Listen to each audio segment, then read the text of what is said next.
Les émotions font partie de notre vie. Elles apparaissent, elles nous traversent. Puis, lorsqu'elles sont accueillies, elles finissent généralement par s'apaiser.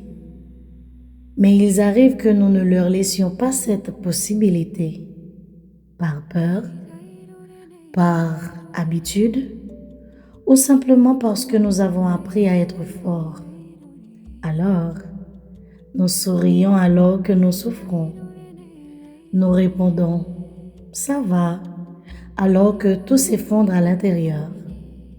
Nous continuons à avancer, en espérant que le temps fera disparaître ce que nous refusons de regarder. Pourtant, une émotion que l'on ignore ne disparaît pas forcément. Elle attend. Parfois en silence, parfois à travers le corps.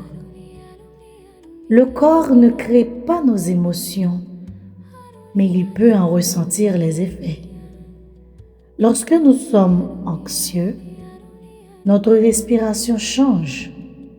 Lorsque nous avons peur, notre cœur accélère. Lorsque nous sommes bouleversés, nos muscles peuvent se contracter. Notre ventre peut se nouer. Notre sommeil peut devenir plus léger. Tout notre organisme participe à cette expérience. C'est pourquoi il est si important d'apprendre à accueillir ce que nous ressentons, sans nous juger, sans nous critiquer. Une émotion n'est pas un ennemi, elle n'est pas une faiblesse, elle est une information.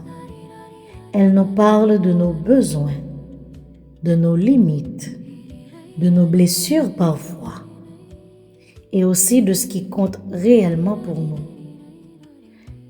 Écouter ces émotions, ce n'est pas leur laisser contrôler toute notre vie, c'est leur donner un espace pour s'exprimer avec calme, respirer, observer. Nommer ce que l'on ressent parfois, c'est déjà le début d'un apaisement. Aujourd'hui, je t'invite à prendre quelques instants. Ferme les yeux, respire profondément et demande-toi simplement, qu'est-ce que je ressens vraiment en ce moment? Il n'y a pas de bonne réponse ni de mauvaise réponse. Seulement une rencontre avec toi-même. Merci d'avoir partagé ce moment avec moi.